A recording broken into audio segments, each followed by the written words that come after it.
ఆ అమ్మాయి కోసం ప్రభుత్వం ఏడాదికి 12 లక్షలకు పైగా ఖర్చు పెడుతుంది. ఆమె కోసం టీచర్, వంట మనిషి, పారిశుద్ధ్య కార్మికురాలు కూడా పనిచేస్తుంటారు. వినడానికి, చూడడానికి ఆశ్చర్యంగా ఉన్న ఇదే నిజం. ఇంతకు అంత మొత్తంలో ప్రభుత్వం ఆ విద్యార్థి కోసం ఎందుకు ఖర్చు చేస్తుంది? ఆ విద్యార్థి స్పెషాలిటీ ఏంటి తెలుసుకోవాలంటే ఇదిగో ఇది వినాల్సిందే.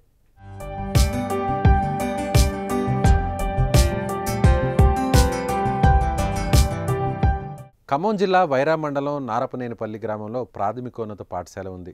చాలా సంవత్సరాల కిందటి నుంచే ఇక్కడ స్కూలు ఉంది, కానీ కాలక్రమేపీ ప్రస్తుతం ఆ బడిలో ఒక్కరే విద్యార్థిని ఉన్నారు.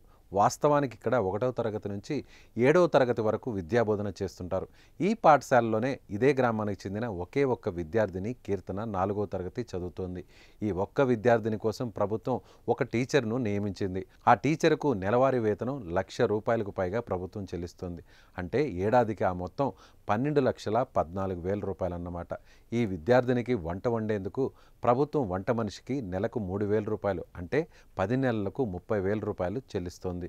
పారిశుద్ధ్య కార్మికురాలకి కూడా నెలకు ₹3,000 చొప్పున అంటే 10 నెలలకు గాను మరో ₹30,000 చెల్లిస్తున్నారు.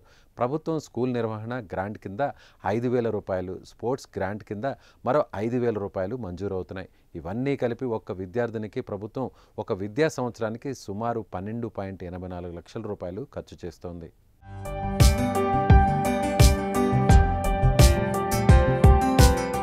ఇక ఆ విద్యార్థిని దాదాపు ప్రతిరోజు స్కూలుకు వస్తుంది. కానీ అనివార్య పరిస్థితుల్లో ఆమె ఏ రోజైనా సెలవు తీసుకుంటే టీచర్ సహా మిగిలిన సిబ్బంది ఖాళీగా ఉండాల్సి వస్తుంది. వాస్తవానికి ఈ గ్రామంలో 20 మంది వరకు విద్యార్థులు ఉండేవారు.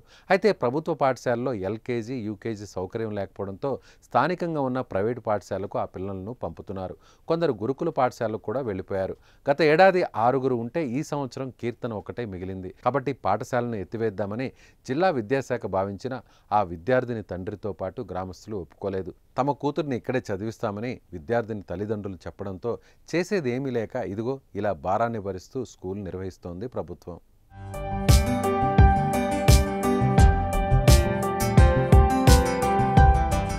ఇక ప్రస్తుతం నారపనేనిపల్లి ప్రభుత్వం ఉన్నత పాఠశాల కొనసాగింపు చర్చనీయాంశంగా మారింది.